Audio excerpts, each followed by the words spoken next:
6월 셋째 주 예배의 자리에 나오신 모든 성도님들을 환영하고 축복합니다. 우리가 먼저 서로 인사하면 좋을 것 같습니다. 우리 6월의 인사말이죠. 당신은 향기롭습니다. 인사하겠습니다. 당신은 향기롭습니다. 네, 이제 마음과 정성을 모아 거룩하신 하나님께 예배하겠습니다.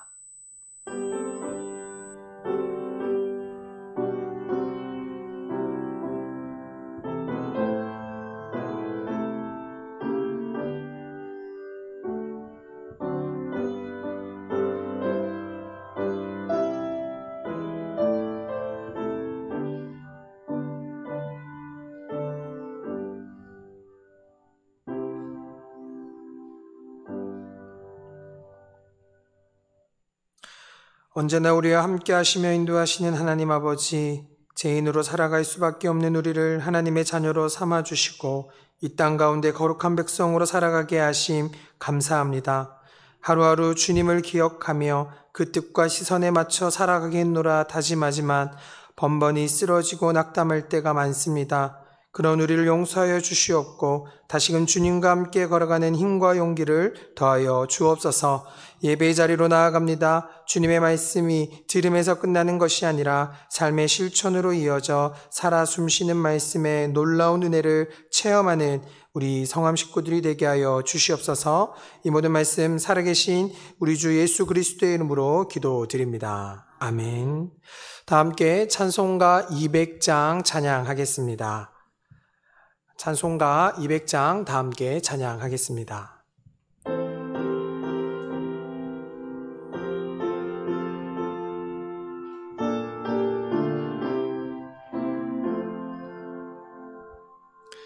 달고 묘한 그 말씀, 생명의 말씀은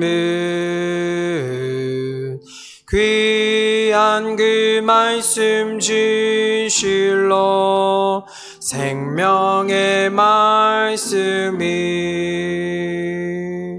나의 귀와 믿음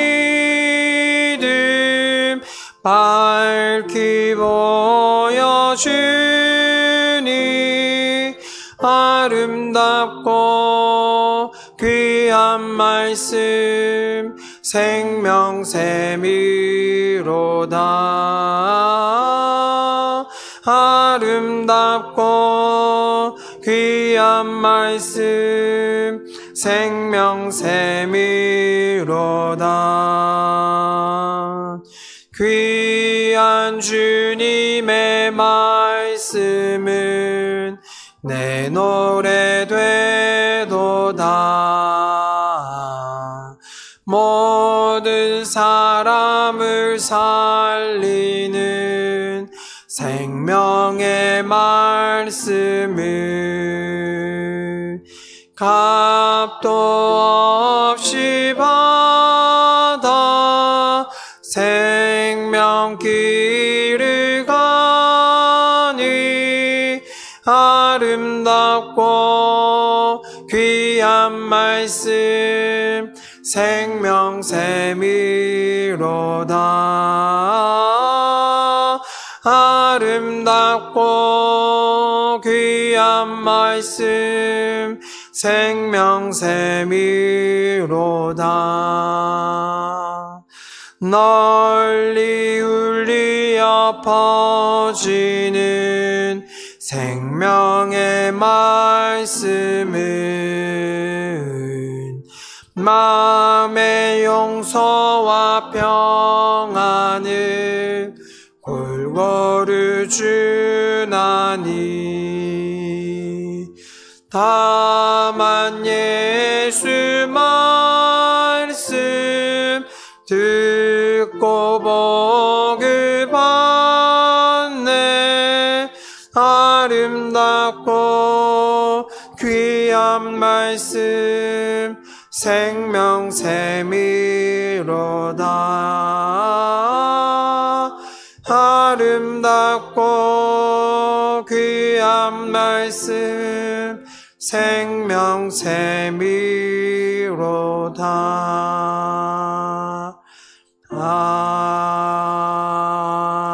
아멘.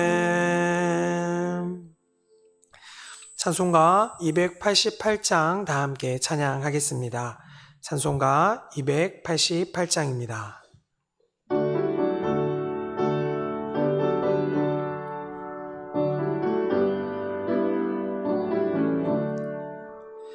예수를 나의 구주 삼고 성령과 피로써 거듭나니 이 세상에서 내 영혼이 하늘의 영광 누리도다.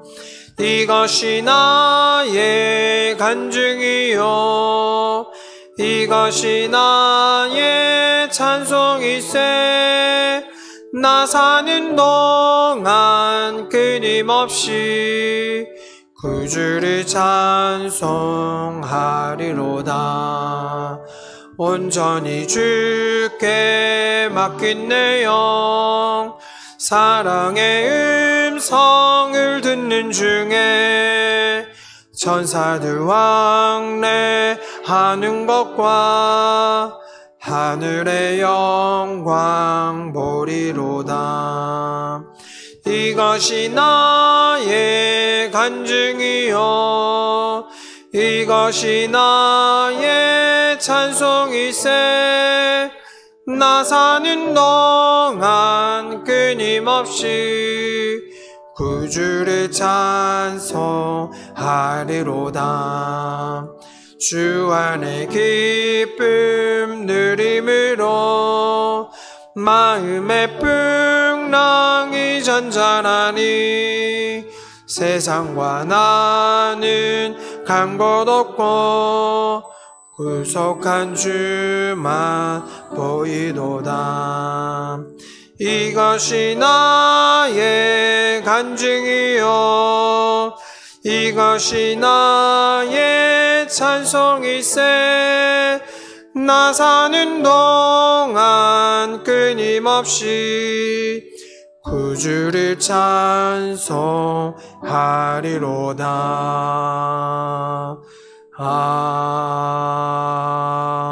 아멘. 이 시간 루터의 5번째 기도로 함께 기도하겠습니다. 사랑하는 하나님 아버지, 주님께 찬양과 감사를 돌리오니 날마다 말씀과 믿음과 기도 가운데 우리를 품어 주옵소서. 그렇게 우리는 겸손히 하나님을 경외해야 주님 앞에 거할 수 있사오며 우리 자신의 지혜와 의로움 지식과 능함을 뽐내지 아니하고 오로지 주님의 능력만 자랑할 수 있습니다. 우리는 연약하지만 주님은 강하시며 연약한 우리를 통하여 주께서 승리를 거두십니다. 영원히 주님께만 찬양과 감사를 돌립니다. 예수님의 이름으로 기도합니다. 아멘.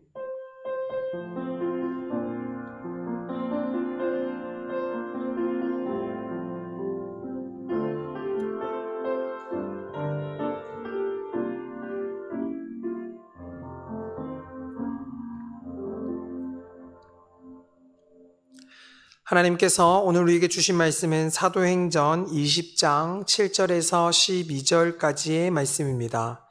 사도행전 20장 7절에서 12절까지의 말씀은 신약성경 222쪽에 있습니다.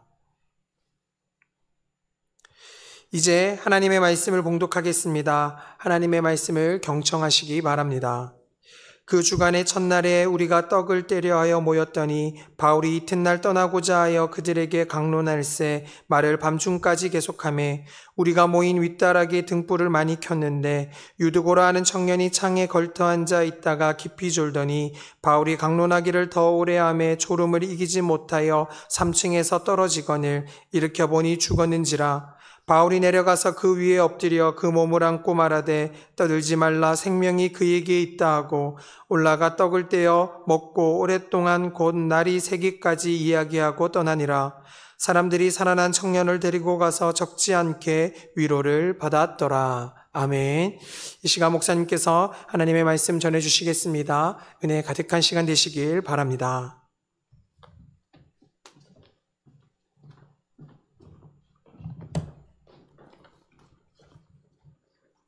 수요일 이렇게 여러분들과 함께 할 수 있어서 너무나 좋습니다. 참 귀한 시간인데 하나님 앞에서 말씀을 사모해서 모인 여러분들을 하나님께서 복 많이 주셨으면 좋겠어요. 수요일 날 열심을 내주시면 감사하겠습니다. 광고 말씀드리겠습니다. 집중 강좌가 다음 주에 한 주 더 있죠. 지난 주간에는 그 교회가 어떻게 이쪽으로 가게 되었는가에 대한 그 변화를 이야기했다면 지금 어떻게 하고 있는가를 주로 이야기할 것으로 보입니다. 우리가 신현호 그다음에 신형섭 교수님 이야기를 들었고 그 이야기대로 그 교회는 지금 하고 있는 셈이거든요. 또 우리 교회와는 반포라서 전혀 토양이 다르긴 다릅니다만 우리 교회에서 어떻게 그거를 잘 소화해낼 수 있을까 그렇게 생각을 하면서 여러분들 기도 가운데 함께 참여해 주시기 바랍니다. 연령대별 일일 수련회가 이제 금요일 날 있습니다. 기억하시고 위에서 기도해 주시길 바라고요. 목요 성경 공부 내일 시작하거든요. 12소 예언서 가지고 공부하게 되는데 박은규 목사님 열심히 준비하셨으니까 함께 해주시면 대단히 감사하겠습니다. 로데 기도 8기 팀은 계속해서 모집하고 있습니다. 함께 해주셔서 기도를 통하여 큰 힘을 얻으시길 간절히 바랍니다. 기도하겠습니다. 하나님 아버지, 오늘 또 우리가 주님의 말씀을 만나면서 그 말씀 속에 있는 보화들을 캐내길 원합니다. 우리에게 보화를 캐낼 줄 아는 능력이 있도록 주님께서 역사하여 주시옵소서. 예수님 이름으로 기도드립니다. 아멘. 오늘 주신 말씀은 크게 두 개의 기둥이 있다. 그런데 하나의 기둥은 분명하게 보여서 이게 하나님의 역사구나 하는 것을 알 수 있는데 또 하나의 기둥은 잘 보이질 않습니다. 그런데 이 기둥이 사실은 사도행전 전체를 엮어내고 있는 기둥이다. 그래서 특별히 여기에 강조해야 할 이유는 없었다. 그렇게 보고요.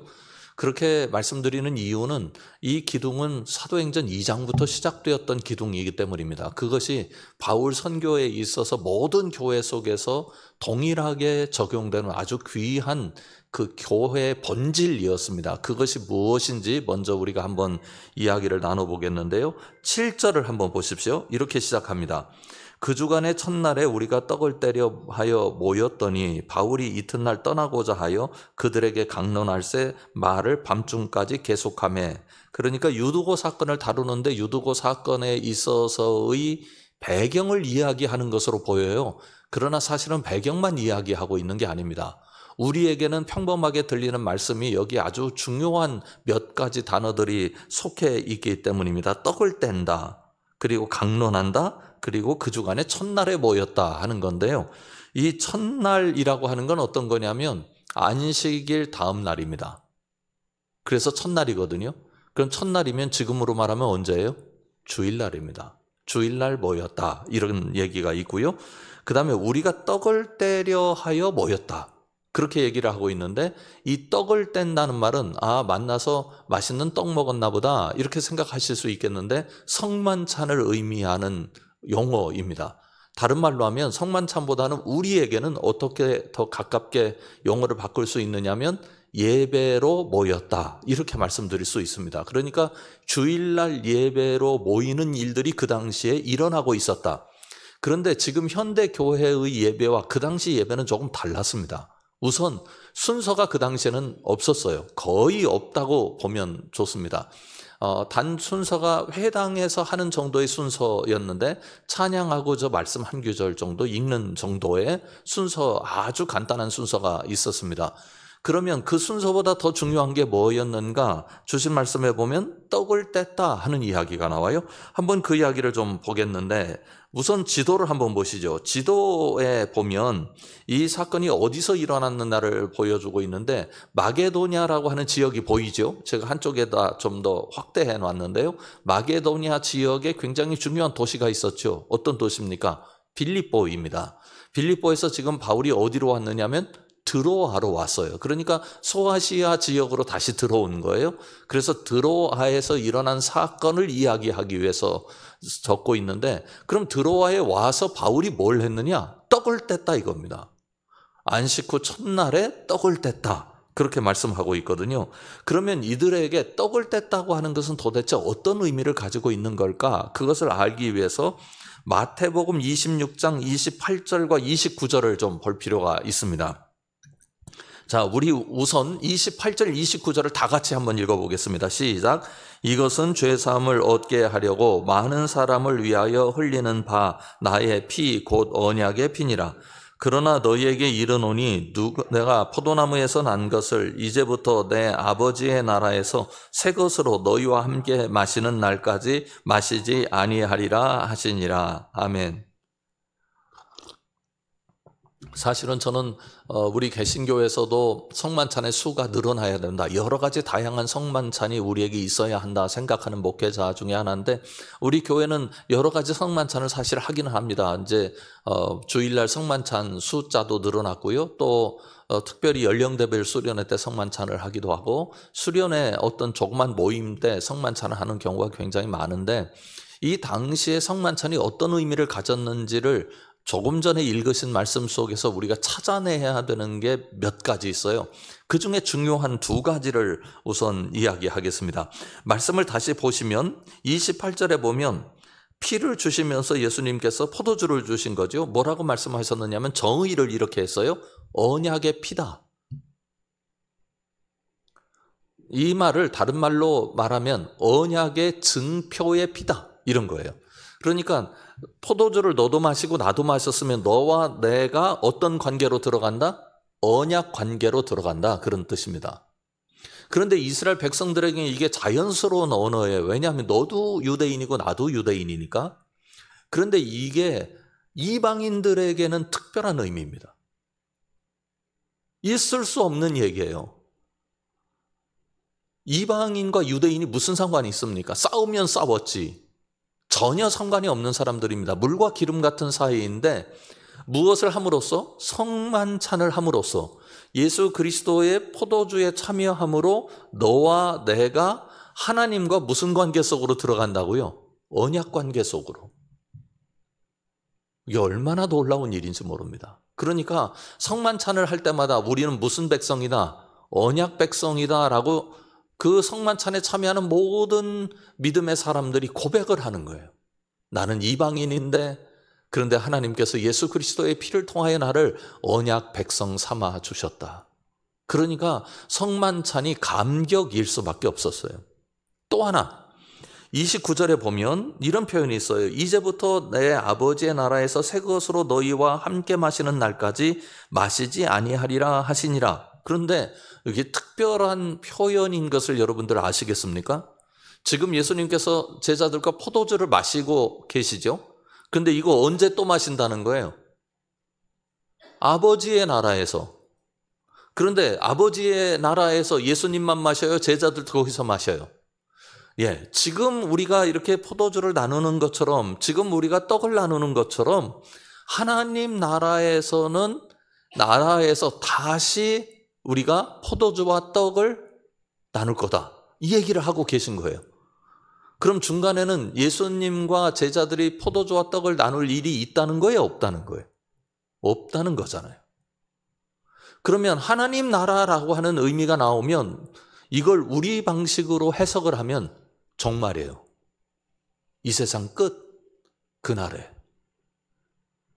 그러면 예수님과 지금 성만찬에 참여하고 있는 모든 사람들은 예수님을 다시 만날 것을, 말세에 주님께서 베풀어 주신 큰 놀라운 상, 그 기쁨의 잔치에 참여할 것을 기대하는 거예요. 이걸 뭐라고 하느냐면 신학적인 용어로 종말의식, 종말대망이라고 얘기하는 거예요. 그러면 이것을 아는 하나님의 백성들이 성만찬을 나눌 때, 드로아에서 성만찬을 나눌 때 그들은 두 가지를 생각하는 거예요. 하나는 예수님께서 우리를 하나님의 백성 삼아 주셨다. 그런데 그 예수님을 우리가 또 만날 거다.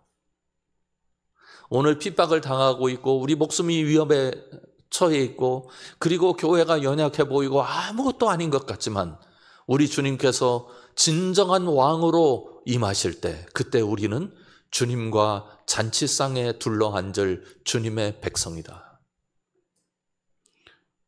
성만찬이 그런 예식이에요. 여러분들이 우리 교회에서 간단하게 성만찬이 이루어지긴 합니다만 그러나 꼭 기억하십시오. 이 성만찬은 지금 주님의 날에 주님과 함께 마실 그 성만찬, 그 축복의 식탁을 지금 우리는 이 땅에서 연습하고 있는 거예요.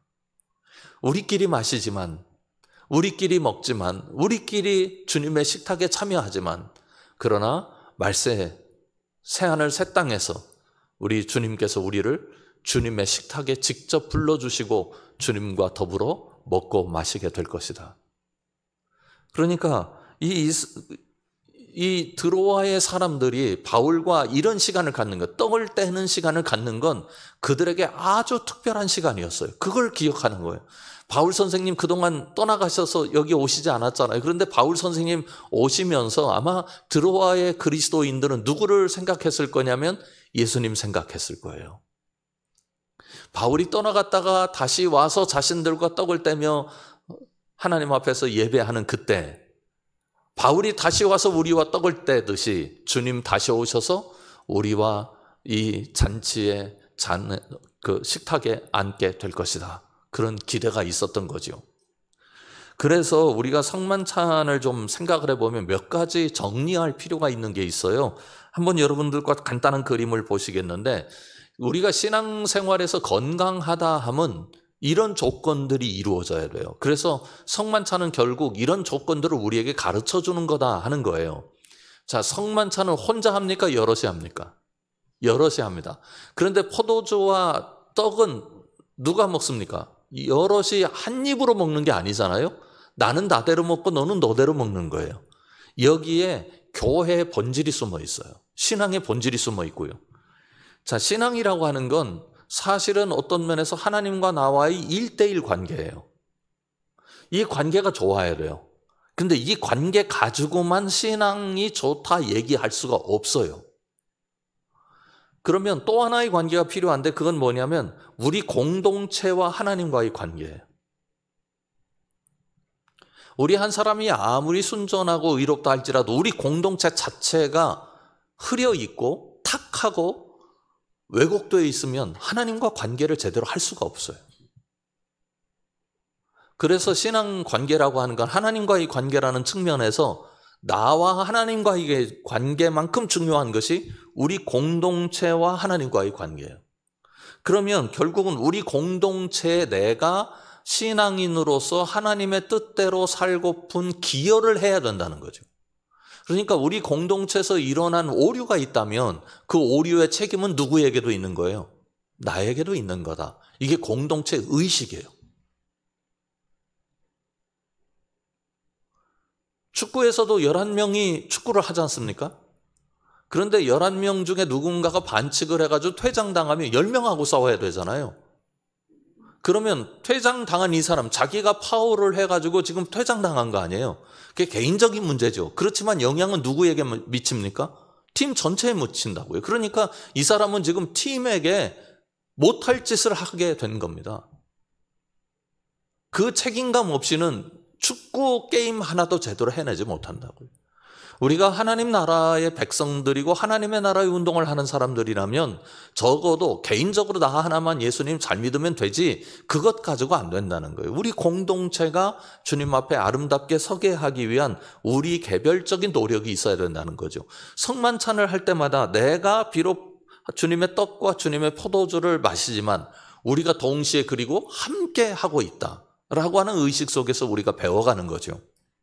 그런데 또 하나는 이 공동체라고 하는 게 하나님과의 관계만 있는 게 아니에요. 그림을 보시면 제가 이렇게 그림을 오려와 봤는데요. 공동체는 우리끼리의 관계가 있어요.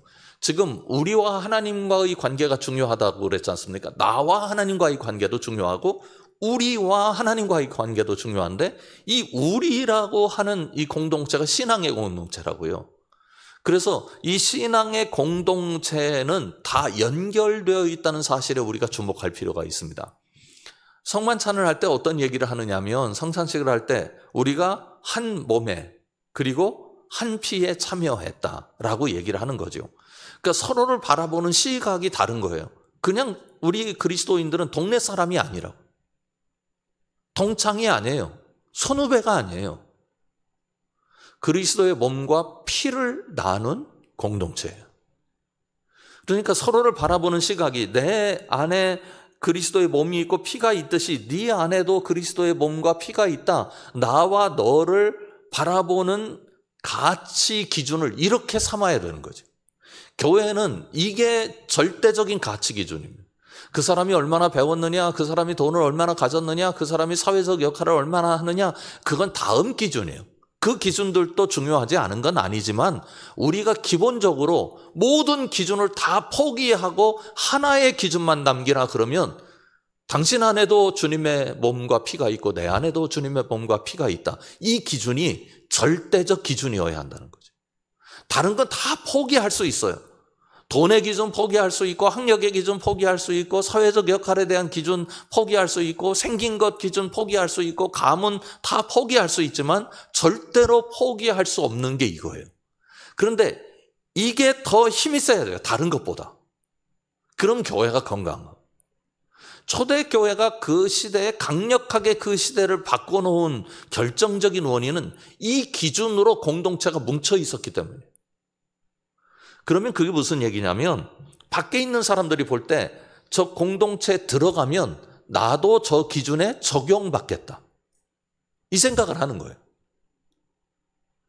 가령 과부 한 사람이 나는 사회에서 멸시당하고 사람들이 사람 취급해주지 않고 없는 사람 그림자 취급해주는데 나는 저 공동체로 들어가면 저 사람들이 나를 존귀하게 바라봐 주겠다.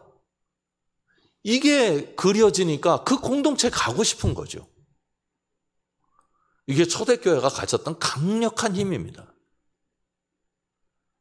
그래서 제가 조금 전문적인 용어 몇 가지를 여러분들에게 말씀드리면서 교회가 어떠해야 하는가에 대해서 말씀드리고 싶은데요. 교회가 한 5가지 정도가 존재해야 한다 하는 건데 첫 번째로는 캐리그마입니다. 캐리그마라고 하는 건 복음적 설교를 얘기하는 거예요. 선포하는 걸 얘기하는 겁니다. 복음을 선포하는 것, 그게 캐리그마예요. 그 다음에 그게 당연히 교회에 있어야 하고 디아코니아인데 정의를 위한 봉사예요. 우리가 헌신하고 도와주고 그런 건데 이게 하나님의 정의가 이 땅에 이루어지기 위함이죠. 우리 교회도 디아코니아 운동을 많이 하는 교회 아닙니까? 뭐 도서관을 설립해서 그걸 운영하고 카페를 운영하고 뭐 방과 교실을 운영하고 뭐 이것저것 다 한다고요. 지역사회를 위해서. 그럼 이걸 무엇 때문에 하느냐? 하나님의 정의 때문에 그래요. 어떤 사람은 혜택을 입는데 어떤 사람은 혜택을 못 받으니까 사랑으로, 하나님의 사랑으로 그걸 채워넣자, 이런 게 디아코니아이고요. 카리스마는 어떤 거냐면 성령의 은사 체험입니다. 카리스마라고 하는 게 은사와 관련이 있어요. 그 용어 자체가. 그러니까 성령께서 우리를 뜨겁게 하셔서 우리가 방언을 하기도 하고 또 은사를 받아서 병을 고치기도 하고 또 놀라운 어떤 영적인 체험을 하기도 하면서 우리가 살아갑니다. 이게 중요해요. 그 다음에 프로페테이아라고 하는 건데요. 이건 뭐냐면 이런 거예요. 예언이란 뜻입니다. 프로페테이아라는 말은 본래 예언이란 뜻인데 예언에는 3가지 내용이 있어요. 그건 첫 번째로는 하나님의 뜻을 대언하는 거예요. 그게 예언이고, 두 번째로는 숨겨진 걸 드러내는 거고, 그리고 미래를 알려주는 거예요. 이 3가지 기능이 예언 속에 있는 건데 이런 일들이 교회 안에서 일어나야 한단 말이죠. 그런데 제가 코이노니아, 마지막에 그냥 우리말로 번역하면 교제, 그런 뜻이에요. 이게 없으면 위에 4개가 다 날아가요. 교제는 뭐냐면 교회가 하나님과 교제하고 성도 간에 교제하고, 그런데 여기까지만 교제의 끝이라고 하면 우리가 교제를 잘 모르는 거예요. 나머지 2개가 붙어야 돼요. 그건 뭐냐면 그리스도의 고난에 참여하는 거예요. 예수님께서 우리에게 십자가 사건을 통해서 깨닫게 하신 것이 성만찬 사건 아닙니까? 아, 우리가 그리스도의 몸에 참여한다, 그리스도의 피에 참여한다는 말이 무슨 말인지를 알게 된 건 어떤 것 때문이에요? 십자가 사건 때문에. 그러니까 사실은 예수님과 성만찬 마지막 유월절 식탁에 둘러앉은 제자들은 그 뜻이 무엇인지 그때는 몰랐어요. 예수님께서 유월절 떡을 주시면서 이거 내 몸이다. 왜 저런 말씀하시지? 이상하네. 이렇게 생각을 할 수밖에 없는. 왜냐하면 유대인들은 맨날 유월절 되면 그렇게 떡을 먹거든요. 무교병을 먹고 포도주를 마신다고요. 그러니까 너무나 자연스러운 건데 이 자연스러운 거에다가 뭘 집어넣었어. 이건 내 몸이다. 너희를 위하여 흘리는 피, 곧 언약의 피다. 이렇게 말씀하시니까 그게 무슨 말이지? 그런데 이 사람들이 언제 알았어요? 십자가 사건을 통해서 알았다고요. 그러니 성만찬을 나누는 이 교제라고 하는 것 속에는 그리스도의 고난에 참여하는 게 당연히 포함되어 있고, 마지막으로는 물질적인 나눔과 기여인데, 이 물질적 나눔과 기여의 코이노니아 속에 들어있는 이 의미와 아까 우리가 뭘 봤느냐면 디아코니아를 봤어요. 디아코니아도 뭔가를 나누는 거예요. 근데 이게 본질적으로 달라요. 디아코니아는 한번 뭐라고 정의해 놨습니까? 정의를 위한 봉사예요. 그러니까 우리가 가진 것을 하나님의 정의를 만족시키기 위해서 남에게 나누어 주는 거예요. 그런데 코이노니아는 왜 나누느냐? 이유가 있어요. 우리가 한 식구이기 때문에. 그래서 이 나눔이라고 하는 것도 그 이유가 뭐냐? 우리가 사회 사람들을 향하여 당신들이 우리 한 식구입니다라고 나누는 거 아니잖아요. 그러나 교회 안에서는, 공동체 안에서는 우리가 누군가를 도와드린다면 우리 식구이기 때문에 도와드려요. 김기화 원사님이 얼마 전에 세상을 떠나셨습니다만 우리 교우들이 참 잘 섬겨주셨어요. 몇 분은 그저 직접적으로 너무나 많은 헌신을 하셔서 참 고마운데 왜 그거 한 거예요? 우리 식구니까. 생물학적인 식구들이 못하는 일을 교회 식구들이 했다고요. 이걸 보고 뭐라고 한다고요? 코이노니아. 이게 이루어지는 거예요. 그래서 바울과 드로아의 그리스도인들이 모였을 때 떡을 떼고 거기서 함께 모여서 주님을 찬양하고 밤새 왜 강론했는지 그 이유가 여기에 있다 그 말이죠. 우리가 이것을 다시 한번 체험하고 확인하기를 원합니다. 그래서 드로아에 있는 식구들이 다 모여가지고 지금 말하자면 영적인 축제, 잔치가 벌어진 겁니다. 주님을 기억하고 사도 바울의 그 놀라운 사랑을 그들이 기억하고 또 함께 모여서 서로를 격려하고 위로하는 그런 일이 일어난 거죠. 그런데 이런 상황 속에서 아주 엄청나게 충격적인 사건이 일어나죠. 9절 이하에 보면 이제 유두고 얘기가 나옵니다. 유두고라 하는 청년이 창에 걸터 앉아 있다가 깊이 졸더니 뭐 이렇게 하면서 이제 강론이 계속됐는데 졸음을 이기지 못해서 3층에서 떨어져서 죽었다. 이제 그 얘기예요. 근데 많은 사람들이 거기다가 뭐 윗다락에 등불을 많이 켜가지고 산소가 모자라서 어려워가지고 유두고가 졸릴 수밖에 없었다. 설마 사도 바울이 설교했는데 조는 사람이 있었을까? 근데 설교 시간엔 꼭 조는 사람이 있더라고요. 그런데 하여튼 유두고가 죽는 사건이 일어났어요. 유두고가 죽는 사건이 일어난 다음이 오늘 성경 말씀을 우리에게 주신 결정적인 이유예요. 자, 10절 보십시오.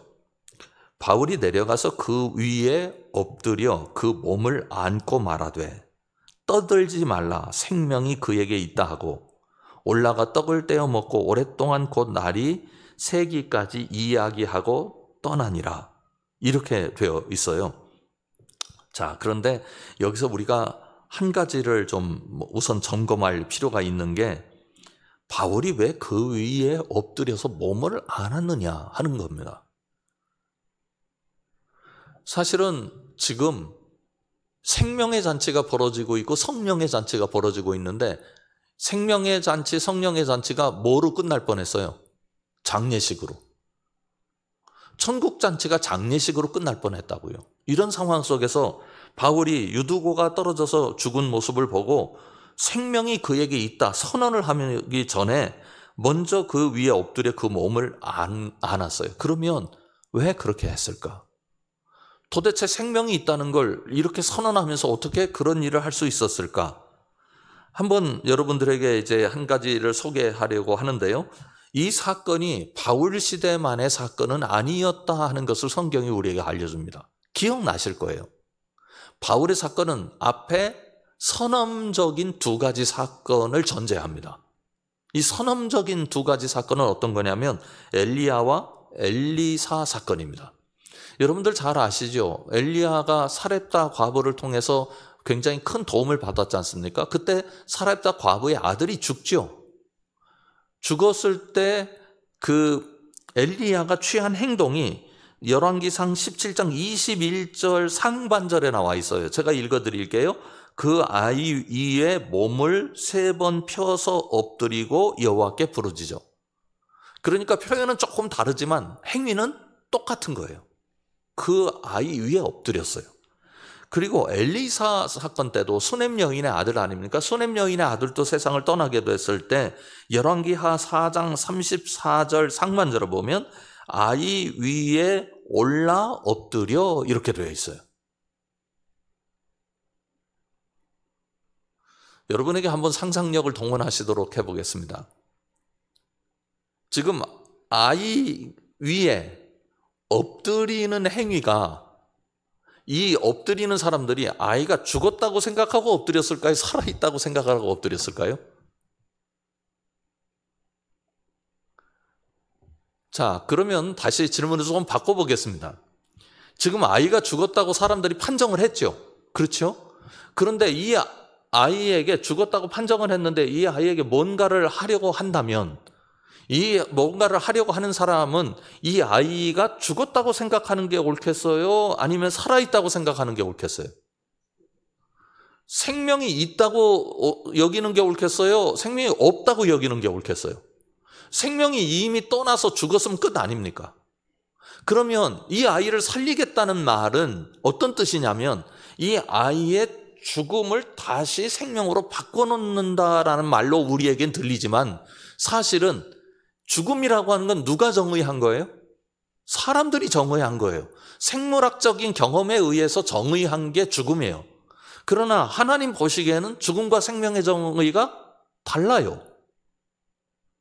그러니 지금 사람들은 이 아이가 죽었다고 얘기할 때 자신들의 생물학적 경험을 통해서 죽었다고 얘기를 하지만 엘리야나 엘리사가 이 아이 위에 엎드릴 때는 하나님의 생명의 역사를 기대하면서 엎드리는 거예요. 그러니까 하나님은 생명의 주인이시다라는 고백을 가지고 있으니까 이 아이를 죽음으로 바라보지 않고 뭐로 바라보는 거예요? 생명으로 바라보는 거예요.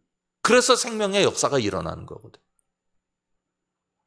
말하자면 사도 바울이 유두고 위에 엎드렸다는 말은 유두고의 그 젊은 청년의 삶 속에 뭐가 들어온다? 생명의 역사가 들어온다. 이 사실을 바울은 누구를 통해서 깨닫게 된 거냐면 엘리야와 엘리사 사건을 통해서 깨달은 거죠. 그래서 자신도 그 위에 엎드리는 겁니다. 20장 10절 우리가 봤습니다만 바울이 내려가서 그 위에 엎드려 그 몸을 안고 이렇게 되어 있어요. 이 사건을 통해서 하나님께서 우리에게 주시는 참 귀한 메시지가 저는 있다 생각이 들어요. 바울이 지금 어디로 가고 있습니까? 로마로 가고 있습니다. 왜 가고 있어요?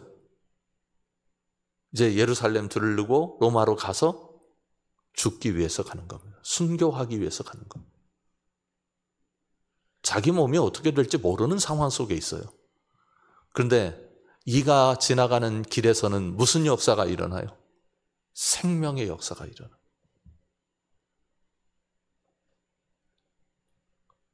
바울은 미래가 어떻게 될지 모르는, 자신도 이미 내가 죽을 수도 있다는 생각을 지금 가지고 있는 상황인데 그의 가는 길을 통해서 바울은 생명의 역사를 일으키는 거죠. 바울이 세상을 떠나야 한다면 그건 그리스도의 생명을 위한 자기 몸의 헌신이었어요. 사도 바울이 뭐라고 말합니까? 내 몸을 관제로 드릴지라도. 우리가 머리를 숙일 수밖에 없는 사도 바울의 모습을 여기서 깨달을 수 있습니다. 여러분, 하나님의 역사는 생명의 역사입니다. 살리시는 역사입니다. 하나님이 가시는 곳마다 생명의 역사가 일어나요. 그래서 유두고 사건을 통해서 성만찬이 거기에서 이루어지고 하나님을 예배하는 그곳에 생명의 역사가 일어난다는 사실을 다시 한번 우리에게 보여주고 있습니다. 우리가 살아가는 세상에 참 어려운 일도 많이 있고 그래서 정말 겁나고 두렵지 않습니까? 겁나고 두렵다는 얘기는 우리가 죽음의 역사로 끌려간다 그런 말이에요. 여러분들도 대부분 아실 겁니다만 이강근 선교사님이라고 지금 이스라엘의 선교사님인데 이스라엘의 또 한인 회장이 되셨더라고요. 그런데 그분 이제 소식을 보니까 지금 요르단으로 피해 계세요. 이스라엘에 주재하는 많은 분들을 아마 거기에 목사님들도 꽤 계실 것 같고 그리고 또 그 신학생들도 꽤 있을 것 같고요. 기독교와 관련해서 이제 뭐 여행사들, 성지순례와 관련된 여행사 직원들도 꽤 있을 것 같고 많은 분들이 이 두려워서 더 이상 거기에 지금 머물 수 없어서 요르단으로 피해 간다 그러면서 소식을 올려놓은 것을 보았습니다. 우리가 사는 세상이 그렇습니다. 그러나 우리 이 어두운 세상 속에서도 하나님의 생명의 역사, 생명의 그 밝히시는 놀라운 길은 여전히 존재한다. 우리 모두 믿고 하나님께 소망을 둘 수 있는 우리 모두 될 수 있기를 주님의 이름으로 축원합니다. 기도하겠습니다. 아버지 하나님, 정말 주님 계신 곳에 생명이 있다는 사실을 다시 한번 깨닫습니다. 죽음을 넘어서는 생명, 또 생물학적인 죽음을 다시 생명으로 되돌리는 그 생명의 역사, 그런 역사를 베풀어 주심으로 말미암아 우리가 주님을 바라볼 수 있도록 인도해 주셔서 감사합니다. 우리가 나이가 들어가고 세계에 사는 계속 힘든 쪽으로 흘러만 가는 것 같은 두려운 이상에 있지만 그러나 우리의 생명의 수여자시오, 우리에게 생명을 지탱하게 하시고 또 영원한 생명으로 이끄실 그 주님의 생명의 잔치에 우리는 이미 앉아 있다는 사실을 깨닫게 하여 주시옵고 생명의 고백의 힘으로 살아갈 수 있도록 주님 저희들을 붙들어 주시옵소서. 예수님 이름으로 간절히 기도드립니다. 아멘. 하늘에 계신 우리 아버지, 아버지의 이름을 거룩하게 하시며 아버지의 나라가 오게 하시며 아버지의 뜻이 하늘에서와 같이 땅에서도 이루어지게 하소서. 오늘 우리에게 일용할 양식을 주시고 우리가 우리에게 잘못한 사람을 용서하여 준 것 같이 우리 죄를 용서하여 주시고 우리를 시험에 빠지지 않게 하시고 악에서 구하소서. 나라와 권능과 영광이 영원히 아버지의 것입니다. 아멘.